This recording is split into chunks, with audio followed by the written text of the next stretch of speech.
യേശുക്രിസ്തുവില് എത്രയും സ്നേഹം നിറഞ്ഞവരെ, ആണ്ടുവട്ടം 6-ാം ഞായറാഴ്ചയിലേക്ക് നാം ഇന്ന് പ്രവേശിച്ചിരിക്കുകയാണ്. നിയമവും പ്രവാചകന്മാരും പഴയ നിയമത്തിൻ്റെ പര്യായങ്ങളാണ്. ആകയാൽ പഴയ നിയമ ഗ്രന്ഥങ്ങളിലേക്ക് ഒന്ന് കണ്ണോടിച്ചാൽ നമുക്ക് കാണുവാൻ കഴിയുക ഒരു കൂട്ടം നിയമങ്ങളും പ്രവചനങ്ങളുമായിരിക്കും. ഈ നിയമങ്ങളും പ്രവചനങ്ങളും ദൈവ തിരുമനസ്സിൻ്റെ ആവിഷ്കാരമായിട്ടാണ് ഗ്രന്ഥകാരൻ ചിത്രീകരിക്കുക. വീണ്ടും ഈ നിയമം മനുഷ്യന് നൽകപ്പെട്ടിരിക്കുന്നത് നല്ലൊരു സമൂഹം പടുത്തുയർത്തുവാനായിട്ടാണ്. അതുകൊണ്ട് തന്നെ നിയമങ്ങളൊന്നും ഇല്ലാത്ത ഒരു സമൂഹത്തെക്കുറിച്ച് ചിന്തിക്കുവാനായിട്ട് മനുഷ്യന് സാധിക്കുകയില്ല. കാരണം മനുഷ്യൻ്റെ ജീവിതം ക്രമീകരിക്കുന്നത് ഈ നിയമങ്ങളാണ്. ആകയാൽ നാം എല്ലാവരും തന്നെ നിയമം അനുസരിക്കുവാൻ ബാധ്യസ്ഥരാണ്. ഈ നിയമങ്ങൾക്ക് പുതിയ വ്യാഖ്യാനവുമായിട്ടാണ് കടന്നു വരുന്ന യേശുനാഥനെയാണ് ഇന്ന് സുവിശേഷത്തിൽ നാം കണ്ടുമുട്ടുക. അവിടുന്ന് ഇന്ന് നമ്മെ പഠിപ്പിക്കുക പുതിയൊരു ധാർമ്മികതയാണ്. പഴയതിനെ അതിലംഘിക്കുന്ന പുതിയൊരു ധാർമ്മികത. ഇത് കർത്താവിൻ്റെ വാക്കുകളിൽ നിന്നും വളരെ വ്യക്തമാണ്. ഞാൻ വന്നിരിക്കുന്നത് നിയമത്തെയോ പ്രവാചകന്മാരെയോ അസാധുവാക്കുവാനല്ല, മറിച്ച് പൂർത്തീകരിക്കുവാനാണ്. ആകയാൽ ദൈവജനവുമായി പുതിയൊരു ഉടമ്പടി സ്ഥാപിക്കുക, അതായിരുന്നു ക്രിസ്തുനാഥൻ്റെ വരവിൻ്റെ ലക്ഷ്യം. അപ്പോൾ ഒരു വശത്ത് ക്രിസ്തുനാഥൻ നിയമത്തെയും പാരമ്പര്യത്തെയും അനുകൂലിക്കുന്നുവെങ്കിൽ, മറുവശത്ത് ഈ നിയമങ്ങളൊക്കെയും അണുവിടാതെ അനുഷ്ഠിക്കുന്ന നിയമജ്ഞരെയും പരിസേരെയും പരസ്യമായിട്ട് വിമർശിക്കുകയാണ് ചെയ്യുക. കാരണം ബാഹ്യമായ വിശുദ്ധിക്ക് പ്രാധാന്യം നൽകിയ ഇവർക്ക് ആന്തരികമായ വിശുദ്ധി കാത്തു സൂക്ഷിക്കുവാൻ കഴിഞ്ഞില്ല.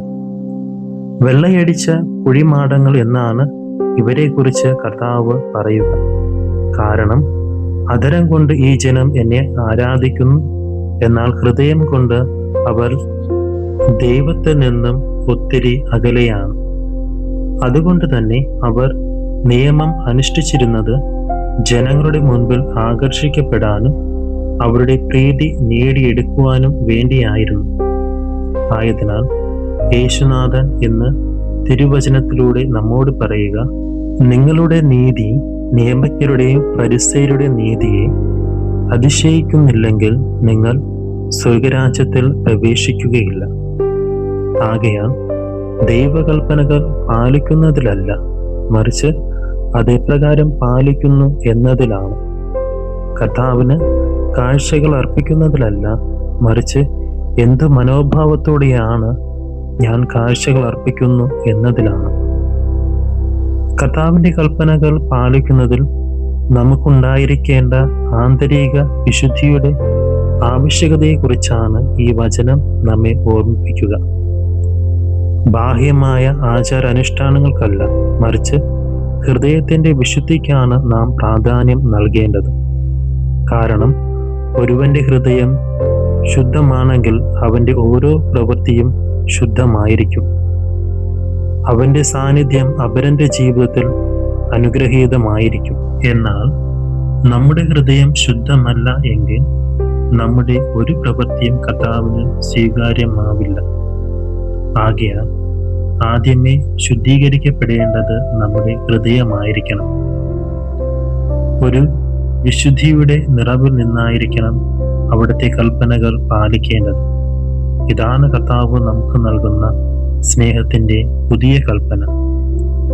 അതുകൊണ്ട് തന്നെയാണ് കർത്താവ് വീണ്ടും പറയുക, ബലിയർപ്പിക്കുന്നതിന് മുൻപായി നീ നിന്റെ സഹോദരനുമായി രമ്യതപ്പെടുക, പിന്നെ നീ വന്ന് കാഴ്ചയർപ്പിക്കുക. കാരണം ബലിയർപ്പണത്തെക്കുറിച്ച് വിശുദ്ധ അഗസ്റ്റിൻ പറയുക, സ്നേഹത്തിൻ്റെ കൂദാശയും ഐക്യത്തിൻ്റെ അടയാളവുമാണ് എന്നാണ്. ആകയാൽ സ്നേഹിക്കുന്ന ഒരു ഹൃദയത്തിന് മാത്രമേ ദൈവത്തിന് സ്വീകാര്യമായ ഒരു ബലിയർപ്പിക്കുവാൻ സാധിക്കുകയുള്ളൂ. അതുകൊണ്ട് മനസ്സ് നിറയെ വിദ്വേഷവും വൈരാഗ്യവും വെറുപ്പും വച്ചു പുലർത്തുകയും പിന്നീട് ദേവാലയത്തിൽ വന്ന് അവിടത്തേക്ക് ബലിയർപ്പിക്കുകയും ചെയ്യുന്നത് അവിടത്തെ അവഹേളിക്കുന്നതിന് തുല്യമാണ്. ഈ ഒരു അവസ്ഥ ഉണ്ടാകാതിരിക്കാനാണ് അവിടുന്ന് അനുരഞ്ജനത്തിന്റെ കൂദാശ നമുക്ക് നൽകിയിരിക്കുന്നത്. ഒരു ക്രൈസ്തവനെ സംബന്ധിച്ചിടത്തോളം അവന്റെ ജീവിതത്തിൽ അവന് കിട്ടാവുന്ന ഏറ്റവും വലിയ അനുഗ്രഹമാണ് ഈ കൂദാശ. ഒരു ഹൈന്ദവനെ സംബന്ധിച്ചിടത്തോളം അവന്റെ പാപങ്ങൾ കഴുകിക്കളയുവാനായിട്ട് ഗംഗാനദിയിൽ പോയി കുളിക്കണം. ഒരു മുസ്ലിമിനെ സംബന്ധിച്ച് മക്ക വരെ യാത്ര ചെയ്യണം. എന്നാൽ ഒരു ക്രൈസ്തവനെ സംബന്ധിച്ചിടത്തോളം ഏതെങ്കിലും ഒരു പള്ളിയിൽ ചെന്നാൽ മതി അവന്റെ പാപങ്ങളെല്ലാം കഴുകി ശുദ്ധനായി തിരികെ മടങ്ങാം. എന്നിട്ടും ഈ ഒരു അനുഗ്രഹം സ്വീകരിക്കാത്ത എത്രയോ പേരാ ഇന്നും നമ്മുടെ ഇടയിൽ ജീവിക്കുക.